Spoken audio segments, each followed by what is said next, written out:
계속해서 청빈이라는 귀부인에게 바친 송가 뒷부분 하겠습니다. 여기에서는 도미니쿠스 수도회 그리고 프란치스코 수도회 이 두 개의 수도회 이야기를 하고 얄궂게도 그 안에 이 종교 재판관의 이야기가 들어갑니다. 이 도미니쿠스와 프란치스코는 거의 같은 시대에 오히려 프란치스코가 5년 정도 빨리 시작되었거든요. 그런데 이 종교 재판관 이야기를 하려다 보니까 이렇게 구성을 도미니쿠스 종교재판관, 프란치스코 수도회 이렇게 구성을 셸리가 한 것으로 이해할 수 있습니다. 자, 프랑스 지도를 잠깐 보면요. 자, 여러 교황이 카타리파에 많은 설교자를 파견하였으나 이들은 별다른 성과를 거두지 못하고 됐다고 셸리가 얘기를 하는데 이쪽이 이탈리아고요. 교황청이 있는 거죠. 그리고 이게 이제 오늘날의 프랑스 지역이 이렇게 되지만 이제 툴루즈와 알비 이제 이 카타리파를 알비파라고 하잖아요. 그 핵심 지역이 이제 툴루즈이고 요 남부가 당대에는 이제 북북 프랑스와 다른 나라였다는 거죠. 중요한 도시들을 보면 모나코, 니스, 칸, 그리고 이제 나중에 그 교황청이 이사 가서 프랑스에 가까이 있는 곳이 바로 이 아비뇽이고요. 그리고 마르세유, 몽펠리에, 그리고 님, 그리고 이 스페인이 이제 바르셀로나죠. 바르셀로나는 스페인에 있는 거죠. 그리고 보르도, 리옹이 여기에 있고요. 이제 파리는 이쪽에 있습니다. 그래서 우리가 대충 그 이렇게 그 동서남북을 좀 알면 좀 이해하기가 좋죠. 자, 이렇게 카타리파를 설교를 통해서 개종을 시키는 것이 불가능했지만 이 도미니크스 구즈만은 달랐다는 거죠. 예외였다는 거죠. 이 사람은 원래 스페인 사람이고 공부를 하고 1194년에 25세의 나이로 사제가 됩니다. 그리고 약 한 10살 정도 더 먹어서 깨닫기를 이 카타리파, 알비파 개종 사역 중에서 교황이 파견한 여러 선교사가 실패한 이유를 그들이 이글레시아스티컬 팜프 앤 디그니티에만 의존했다 이렇게 셸리가 얘기를 했는데 이거는 어떤 이게 팜프라는 말은 이게 허장성세 이런 거거든요. 그래서 우리가 로마 가톨릭에 속한 어떤 그들의 그 겉멋 그리고 또 위험 이런 것만 의존해서 이단들에게 고압적인 자세로 개종해라 이렇게 했기 때문에 선교가 실패했다. 그리고 알비파, 카타리파는 이러한 모습이야말로 전형적인 거짓 종교의 특색으로 간주하는데 그들의 필요를 정확하게 알지 못했다는 것을 구즈만은 정확하게 깨달았다는 거죠. 자, 이 구즈만이 이제 도미니쿠스인데요. 이 구즈만은 보통 이제 구즈만으로 불리지 않고 도미니크로 보통 불립니다. 70년에서 21년까지니까 51세 상당히 짧게 살았죠. 그만큼 많이 사역을 해서 몸이 많이 쇠해졌다고 볼 수가 있습니다. 자, 도미니쿠스 수도의 시작. 도미니쿠스는 만약 설교자가 청빈의 모범을 보인다면 카타리파도 상당히 극단적인 청빈을 하고 여러 가지 지키는 것이 많았기 때문에 그들보다도 더 청빈한 모습의 모범을 보인다면 이단이 귀를 기울일 거라고 생각했다는 것입니다. 이단을 얻기 위하여 그는 스스로 가난한 자의 모습, 맨발에 구걸하는 모습, 탁발이라고 하죠. 모습으로 그들 속으로 들어가는데 처음으로 1215년에 6명의 동료와 함께 수도회를 창설하게 되고 바로 그 다음 해에 도미니쿠스 수도회 인준 약속을 인노켄티우스 3세에게 받습니다. 인노켄티우스의 마지막에 한 사역이 이러니까 도미니쿠스 수도회를 인정해 준 거죠. 자, 도미니쿠스 수도회가 남프랑스에서 2년을 사역한 후에 인노켄티우스는 아주 강력한 그러한 그러니까 한 15년, 16년 이때 이제 사역한 후에 아주 강경책으로 돌아섰다는 거죠. 그 다음 황제가 교황 호노리우스 3세인데 1217년에 이 도미니쿠스 수도회를 공식 인준해 주는데요. 이들의 그 원래 이름은 설교자들의 수도회 이렇게 됩니다. 그러니까 훨씬 더 설교나 신학을 강조하는 그러한 수도회라는 사실을 알 수가 있습니다. 자, 그래서 이제 탁발이라는 게 보통 탁발 수도회 이런 말을 많이 하는데 탁발이라는 것을 그 영어로는 멘디켄트라고 말하고요. 그 뜻은 이제 국어를 뜻하고 이 한자가 탁발이라고 이렇게 쓰는데요. 이게 이제 아, 원래 이제 불교 같은 데서 나온 말이죠. 탁이라는 것은 맡긴다는 뜻이고 발은 승려의 밥그릇을 이 바리떼라고 부른다는데 승려의 밥그릇을 부르는 바리떼 발 그래서 탁발 이렇게 되는데 목숨을 동량하는 밥그릇에 맡긴다. 다시 말해서 동량으로 예. 그러니까 직업을 갖거나 뭐 기술을 쌓거나 뭐 돈을 벌거나 그렇게 하지 않고 철저하게 구걸에 의지해서 살아가는 것이다. 그러니까 이 수입으로만 보면 거지와 똑같다는 그런 뜻이죠. 특별히 이 도미니쿠스는 어, 다른 그동안의 수도회가 시골에 따로 그 수도원을 짓고 조용한 곳에서 살았지만 이 도미니쿠스 수도회는 이 수도사라고 부르지 않고 수사라고 불렀는데 프라이어라고 이렇게 불렀는데 이들이 하는 일들은 도시에 살면서 사람들 사이에 살면서 설교하고 가르치는 것에 중점을 두었다는 것입니다. 다시 말하면 도시민의 영적 욕구를 설교와 가르침으로 채워준 사람들이 바로 이 도미니쿠스 수도회라는 것입니다. 자, 이제 인노켄티우스 3세는 기어코 알비파를 뿌리 뽑고자 결심했고, 그때 당시에 어떤 그 국제 정세를 잘 활용했는데요. 당시에 프랑스 북부는 별개 국가였던 남부 프랑스를 잠식할 기회를 노리고 있었고, 그걸 이용해서 알비파를 제거하려고 한 거죠. 그래서 인노켄티우스 3세는 무슬림 터키를 향한 십자군이 아니라 기독교 이단에 대한 선전포고를 하고 십자군을 동원하게 된 것입니다. 그래서 북부 프랑스인이 약탈과 살인과 악행을 자행하려고 밀고 내려왔는데 이것은 합법적 약탈, 합법적 살인, 합법적 악행인 거죠.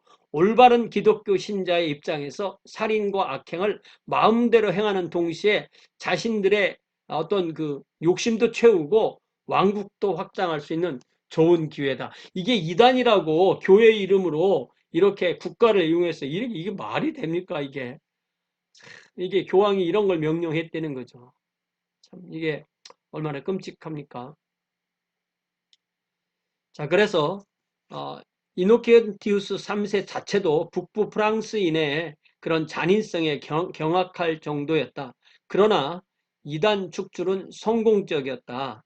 1315년까지 툴루즈에서 알비파는 근절되었으며 북부 프랑스는 폐허한 남부 프랑스를 차지했다. 자, 이제 이게 이제 북부 프랑스라면은 이렇게 당시만 해도 여러 곳으로 우리 공국들로 나누어진 거죠. 이게 이제 남부 프랑스고요. 여기가 툴루즈를 중심으로 이렇게 있는 거죠. 자, 이 우리 교과서나 원서에 이걸 1215년이라고 이렇게 써놨는데 이건 아무리 봐도 1300년 내지는 1315년으로 그렇게 고쳐서 이해를 해야 맞겠습니다. 이런 연대가는 뭐 누구나 실수하기가 참 쉬운 거죠. 자, 이제 종교재판관, 인퀴지터에 대해서 얘기를 하게 되는데 이 이단신문소 종교재판관의 종교재판소 내지는 이단신문소 종교재판소란 말보다는 이단신문소란 말이 더 명확한 표현인 것 같은데요. 그 목적은 숨어있는 이단까지 잡아 처벌하는 것이다. 그러니까 이제 한 사람 한 사람 확인하는 거죠. 이러한 종교재판은 각 지역의 많은 이에게 참혹한 기억으로 남았고 그래서 셸리는 우리는 이를 정의의 잔인한 오용으로 평가한다. 정의가 오용되었으면 그건 정의는 아니죠. 자, 초기 형태는 1184년에 교황 루치오 3세가 모든 주교에게 담당 교인의 신앙 상태를 점검해라, 인콰이어해라. 그래서 여기서 인퀴지션이라는 그러한 단어가 나왔다는 것입니다. 자, 그렇게 명령함으로 시작되었고 주교는 이를 시행해서 이단자나 또 그들을 숨겨둔 자를 찾아서 파문하는 것이 초기 형태고요. 1184년 형태. 그 다음에 이제 1215년 제4차 라테란 공의회에서 인노켄티우스 3세는 왈도파, 알비파, 그러니까 발도파, 알비파, 왈덴시안, 알빈젠스 둘 다를 이단으로 확실하게 뭐 왈도파를 더 큰 이단으로 봤다고 그러죠. 파급을 막기 위해서 아주 확실한 그 진전이 있던 것이 이단을 처벌할 권한을 국가에게 주는 거죠. 왜냐하면 교회가 가지고 있는 무력이 국가가 가지고 있는 무력보다 분명히 부족하니까 국가에게 이 일을 맡기게 됩니다. 그러면서 이단의 재산은 몰수하고 이단 처벌에 소극적인 자는 파문하고 이단 박멸에 협력하는 자는 전면 사죄를 해주는, 이게 참 끔찍하죠. 특별히 이게 사람을 죽이고 재산을 빼앗고, 재산이라는 게 이제 단순히 동산만이 아니라 부동산도 있는 거니까요. 더 나아가서 5년 후인 1220년에는 종교재판의 관할을 주교로부터 도미니쿠스 수도회로 이관합니다. 그러니까 이게 가난한 자들을 위해서 선교하겠다고 나선 도미니쿠스가 이 종교재판 이단 신문의 아주 핵심 기관이 된다는 것. 이게 얼마나 큰 비극입니까? 예. 그리고 마지막으로 1229년에 마지막이 아닙니다. 1229년에 툴루즈 종교회라는데 이때는 종교재판 정책을 일어나고 이단자의 모든 권리를, 이게 모든 권리를 박탈한다는 얘기는 사람으로서의 공식적인 어떠한 것도 할 수 없다는 그런 의미가 되는 거죠. 그래서 이 툴루즈 회의를 이 교과서에는 나오지 않지만 제가 가지고 있는 노트에서 자세하게 정리해 놓은 것 8가지로 말하면, 자, 성경을 자국어로 번역해서는 안 된다. 네. 성경을 못 읽게 하는 거죠. 평신도가 성경 사본 소유를 사본을 가지고 있는 것을 금지시킨다. 이단 신문소의 모든 제도를 인준해주고 평신도 이단의 재산을 박탈하고 이단의 교역자는 사례비를 다 빼앗고 영주가 자기 영토 안에서 이단자를 제거하지 않으면 파문하고 1년 동안 제거하지 않으면 그 영주의 영토를 박탈해서 교회가 갖고 이단 제거 공헌자에게는 면벌부를 발부하고 감독은 영주를 방문해서 이단자를 고발하도록 그 이단자 고발 정신을 고취한. 이게 뭐 이단이든 아니든 이 국가의 힘을 이용해서 이렇게 한다는 게 참 끔찍한 거 아니겠습니까? 자, 더 심한 것은 이 종교재판관, 이단 재판관은 오직 교황의 직접 감동만 받으며 그 외에는 어떤 법에도 구속되지 않았습니다. 더욱이 종교재판관은 기소권을 가지는 검사인 동시에 판결권을 가지는 재판관입니다. 그러니까 변호사가 없는 상황에서 자기가 잡아서 기소해서 자기가 판결을 내리고 자기가 뭐 다 할 수 있는 거죠. 이 종교재판관, 이게 말이 됩니까, 이게? 그러니까 인류 역사에서 가장 끔찍한 이 일을 그리스도의 이름으로 한 겁니다. 자, 재판의 과정은 이 소위 재판은 비밀리에 진행됐고, 예. 그러니까 이 방청객이 없는 거죠. 예. 방청객이 없는 겁니다. 비밀리에 진행되었고 누가 고발했는지도 모르고 변호사도 없고 그리고 그 고문을 하는 그 이단 재판관 앞에서 자신의 무죄를 증명해야만 했다는 것입니다. 그래서 가장 이제 최후의 단계가 1252년의 발전인데 교황 인누켄티우스 4세가 1525년에 어떻게 결정을 내리냐면 이단에 관한 정보를 수집하고 그들로부터 자백을 받아내는 방법으로 고문을 사용하는 것을 인정해 줬다. 이게 말이 됩니까, 이게? 과거의 모든 교황, 성자, 주교는 한 목소리로 교회가 고문을 해서는 안 된다라고 반대해 왔었지만 인노켄티우스 4세는 이렇게 고문을 할 수 있다고 정책을 바꾸기 시작했고 결국 로마 가톨릭 교회는 이러한 방법을 통해서 강력한 통일을 이루어냈다는 것입니다. 자, 물론 교회법은 성직자가 사람을 죽이는 것을 금합니다. 희생당하신 분을 제단에서 섬기는 사람이 인간을 희생해서는 안 된다. 이게 이제 원래의 문장인데요. He who served the altars of the one sacrifice, the one sacrifice가 예수 그리스도죠. 희생당하신 그분의 제단에서 섬기는 사람은 사람들을 희생해서는 안 된다. 그러니까 희생해서는 안 되고 피를 내서는 안 되니까 뭐만 하느냐면 체포하고 취조하고 고문한 다음에 피 흘리는 일은 정부에 넘기는 거죠. 만약 이 불운한 피고가 유죄로 판명될 때에는 이 사제들이 그를 세속 당국에 넘기게 되는데 이 경우 대개 화형, burning at the stake, 기둥에 매다르고 밑에 불을 놓아서 죽이는 death by burning, burning at the stake. 참 이런 것을 우리가 역사로 공부해야 됩니다. 그래서 이 화형에 관한 많은 그림들이 있는데 이 그림을 가지고 와봤습니다. 그래도 좀 더 자세하게 그려진 것 같고요. 고증을 이제 얼마나 했는지는 모르지만 그림 자체는 비교적 최근 그림이죠. 네, 참 끔찍합니다. 그죠? 네. 특별히 이단자는 이렇게 화형을 통해서 사형을 한 어쨌든 이 사형의 방식 중에 가장 끔찍한 형이 바로 이 화형 아니겠습니까? 이렇게 화형을 했다는 것을 그림으로 보고 있는 거고요.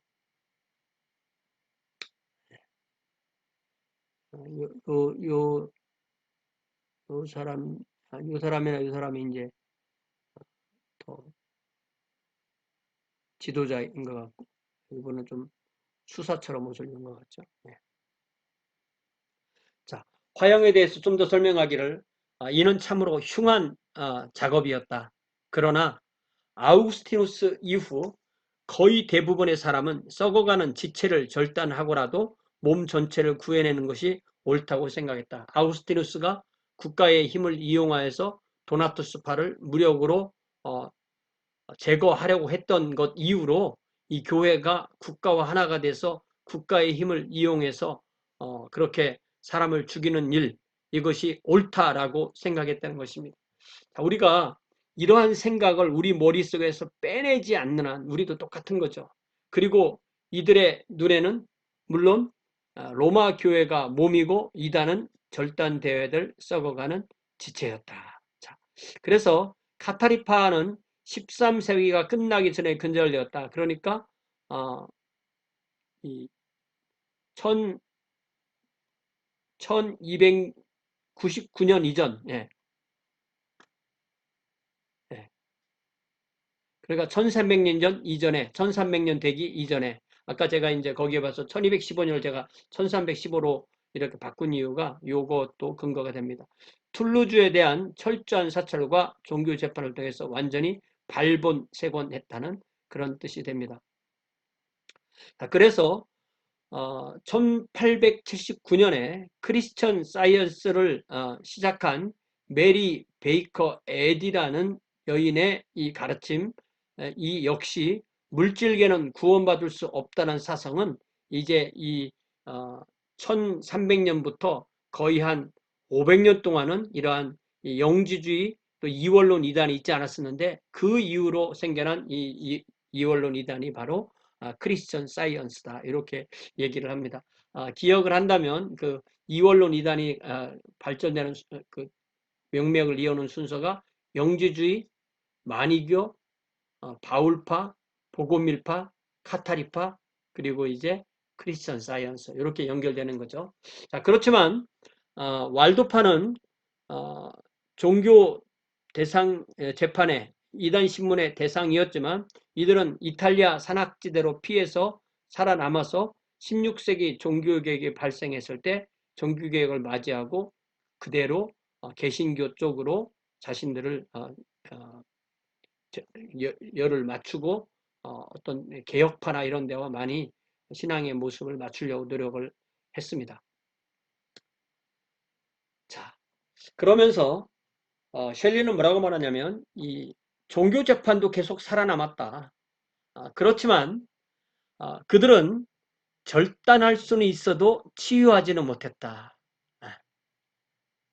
의사라면 절단하고 치유해야 되는데 절단만 했다는 거죠. It could amputate. 이 amputate라는 게 사지를 절단하는, 몸의 일부를 잘라내는 것을 amputate라고 하는데요. It could amputate, but it could not heal. 네, 절단하기만 하고 치유하지는 못했다. 그러면 치유한 사람들은 누구냐? 네. 그러니까 오히려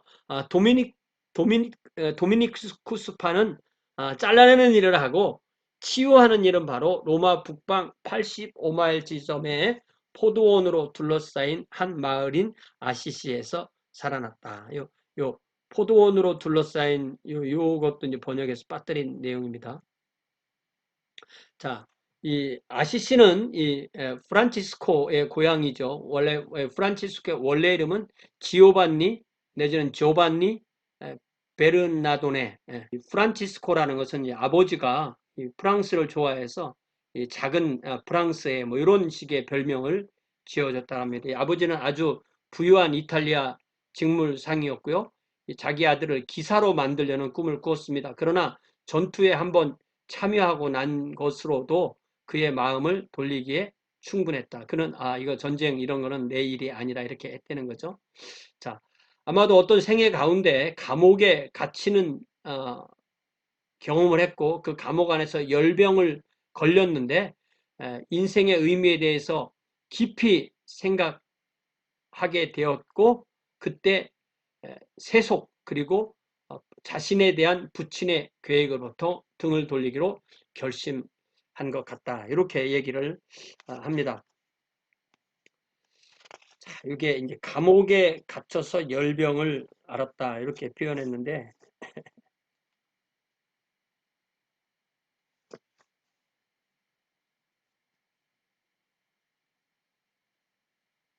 perhaps while wrecked with favor in prison. 예, 그렇게 이해하는 게 맞겠습니다. 자, 넉마를 걸치고 허리에는 허수아비에게서 취한 끈을 허리띠 대신 묶고 몇몇 추종자와 함께 이리저리 촌락을 헤매고 다녔습니다. 부유한 자에게서 구걸하여 가난한 자에게 나누어주며 사도적 청빈 아포스톨릭 포버티의 기쁨을 설교하였다. 자, 이 중세에 생겨난 이런 모든 수도의 가장 기본이 바로 이 청빈이었다는 것, 가난한 것이었다는 것을 우리가 볼 수 있죠. 1209년에 규율을 만들었는데 아주 단순한 규율. 첫 번째는 십자가를 지고 주님을 따르라는 그리스도의 명령, 또 젊은 부자 청년, 내 가진 재산을 팔아서 가난한 자들에게 나누어 주고 나를 따르라 한 그 명령, 그리고 사도들을 내보내 주셨던 지시, 마태복음 10장 위주로 나오는 그걸 중심으로 한 규율을 만들었습니다. 자, 인노켄티우스 3세는 발도가 알렉산드르 3세 앞에 섰을 때의 1179년 상황과 상당히 비슷한 상황이었는데 이미 시대는 변했고 인노켄티우스 3세는 전임자의 실수를 깨달아서 이 작은 설교자 집단을 인정해 주었다는 것입니다. 이게 누가 교황이냐에 따라서 이게 사실 운명이 바뀐 겁니다. 왈도파는 이 알렉산드르 3세에 의해서 무책임하게 그냥 주교의 설교 허락을 받아서 해라 이렇게만 했기 때문에 그 교황이 공인을 안 해주어서 결국 이단이 됐는데 이단으로 몰리게 됐는데 인노켄티우스 3세는 먼저 이 프란치스코파를 인정해주고 다음에는 또 말년에 도미니쿠스파도 인정해주게 되는 거죠. 자, 이 프란치스코가 자신의 집단을 부른 이름이 바로 프라이어스 마이너, 프라이어스 마이너 이렇게 불렀다는 거죠. 이걸 영어로 좀 더 쉬운 영어로 번역하면 이게 lesser brothers, 소형제단 이렇게 부를 수 있고 오늘날 우리가 프란시스칸 이렇게 부르는 것. 예, 프란치스코 수도회, 프란치스코 수도회 이렇게 부르는 것입니다. 자, 이들이 가지고 있던 비전은 세상의 구원이었고 그래서 시리아 또 모스코 모스크바인데 모스크바죠. 까지 가고자 했으나 이루지 못했습니다. 그런데 1219년에는 십자군 원정대와 함께 이집트로 가서 여러 명의 동지와 함께 이 이집트에 있는 술탄 알카미를 개종시키고자 했지만 실패하고 맙니다. 거기에서 뭐 융숭한 대접을 받았지만 개종을 시키지는 못한 거죠. 그래서 팔레스타인 성지 순례를 하고 1년 후에 이탈리아로 귀환합니다. 와 보니까 그들 형제 사이에 이제 숫자가 급격히 증가하고 많은 재산이 들어오니까 조직도 더 잘 세워야 되고 규칙도 더 잘 세워야 되고 또 감독도 더 잘 세워야 되는 그런 필요가 생기기 때문에 일부는 이런 것을 해야 된다고 주장하고 또 다른 일부는 원래대로 처음대로 단순하게 소박하게 그리스도의 청빈의 원칙을 고수하자고 주장하는 이러한 분열 현상이 일어나는 것입니다. 모든 운동이 이런 현상을 맞이하게 됩니다. 그러자 자신은 이러한 분쟁을 해결할 능력이 없다는 것을 깨닫습니다. 그는 모범을 보이는 사람이었지 경영자는 못 되었다고 셸리는 평합니다. 그래서 1220년 교황에게 우골리노 추기경을 자기 고문으로 임명해 주도록 청원하고 승인을 받습니다. 또 수도의 통솔을 동료였던 피터 드 카타네오에게 넘겨주게 됩니다. 자, 그러면서 셸리는 뭐라고 말하냐면 프란치스코가 기도하기를 주님 제게 맡겨주셨던 가족을 다시 주님께 돌려드립니다. 제게는 이들을 돌볼 능력도 없고 힘도 없는 줄 주님께서 아시나이다. 이렇게 기도를 했다고 말하며 이러한 현상은 아주 기독교 단체 역사에 매우 흔한 일이다. 한 사람은 창설하고 다른 사람이 이를 돌본다. One man establishes, another man administers. 네. 그래서 이 사도 바울이 나는 심고 아볼로는 물을 주었다. 이런 것과 상당히 비슷한 그런 표현이라고 할 수 있죠. 자, 추기경 우골리노가 바로 그 감독이었다가 그러니까 프란치스코회를 감독하는 사람이었다가 바로 27년부터 교황 그레고리우스 9세가 되게 되는데 그는 프란치스코를 깊이 존경했다는 것입니다. 교회 지도자였던 그레고리우스는 이 운동에서 로마 가톨릭 교회의 세력을 널리 전파할 수단으로서의 가능성을 발견하게 되었습니다. 그동안 아놀드회에서 왈도회에서 카타리파이에서 그 권위가 침해된 지역에서 이 프란치스코가 그 모임이 활동하기를 기대했고 프란치스코 수사에게 권위를 주어서 교회를 개혁하고자 했습니다. 그래서 그들은 그리스도의 겸손을 설교하여 세상을 변화시키고자 하였다는 것입니다. 자, 이제 교황 호노리우스 3세는 16년에서 27년이죠. 그러면 그러니까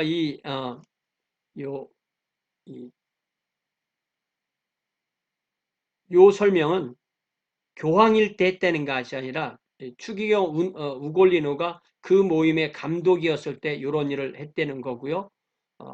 이 우골리노가 교황 그레고리우스 9세가 되기 전에 그 교황이 바로 교황 호노리우스 3세고요. 16년부터 27년까지. 그래서 그가 교황이 되자 좀 더 복잡한 조직을 허락하고 국어를 기본 특징으로 삼는 새 규율을 인정하게 됩니다. 그리하여 프란치스코회는 설교, 교리, 헌신을 통하여 도미니쿠스 회와 아울러 교회의 대반격 전술에 선봉에 선다. 그러나 도미니쿠스는 훨씬 더 이단 박멸에 앞장섰기 때문에 상당히 두 모임이 성격이 다르다는 것을 알게 되겠죠. 자, 프란치스코가 살아있는 동안에 자신의 모임의 그 형태의 이상이 변모하는 걸 볼 수가 있습니다. 세속 영향이 수도회로 침투해 들어오고 학문에 지나치게 몰두하게 되고 가난한 이에 대한 봉사에 소홀을 할 것을 두려워했다고 합니다. 임종이 가까워지자 그는 고향 아시시로 옮겨졌다. 그는 겸손한 모습으로 찬양을 올리는 가운데 1226년 10월 3일 주님께로 가게 됩니다. 프란치스코는 물론 청빈 부인을 사랑하였던 그 시대의 산물이다. 그러나 그의 이상적인 모습은 시대를 초월하여 모든 그리스도교 신자에게 속해 있다고 셸리는 평가합니다. 허버트 워크맨이라는 영국 감리교 교회 사가는 수년 동안 우리 주님께서 마태복음 5장에서 7장 사이에 설교하셨던 산상수훈이 하나의 현실로서 우리 가운데 실현되었다. 그러나 이러한 꿈 같은 사실이 항상 어느 때나 지속될 수는 없었어.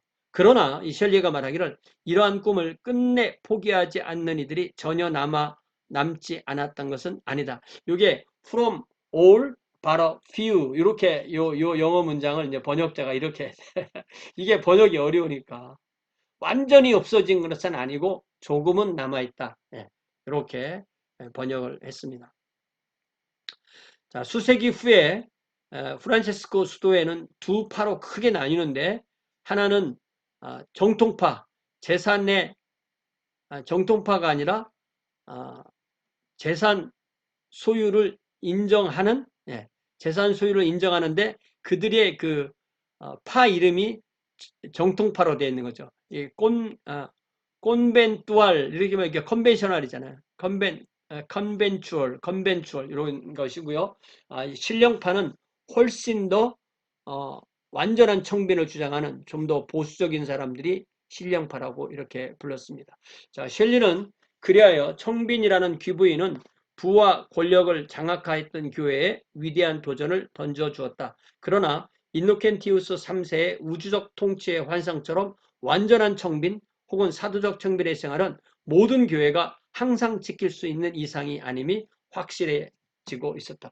인노켄티우스 3세도 이 우주적 통치를 자신은 이루었다고 할 수 있지만 지금은 로마 가톨릭 교황이 그런 위치가 아닌 것처럼 지금도 이 완전한 청빈, 사도적 청빈을 모든 교회 모든 성도에게 요구할 수는 없지 않느냐라는 것이 셸리의 설명이라고 할 수가 있습니다. 예, 오늘 준비한 것 여기까지 하도록 하겠습니다.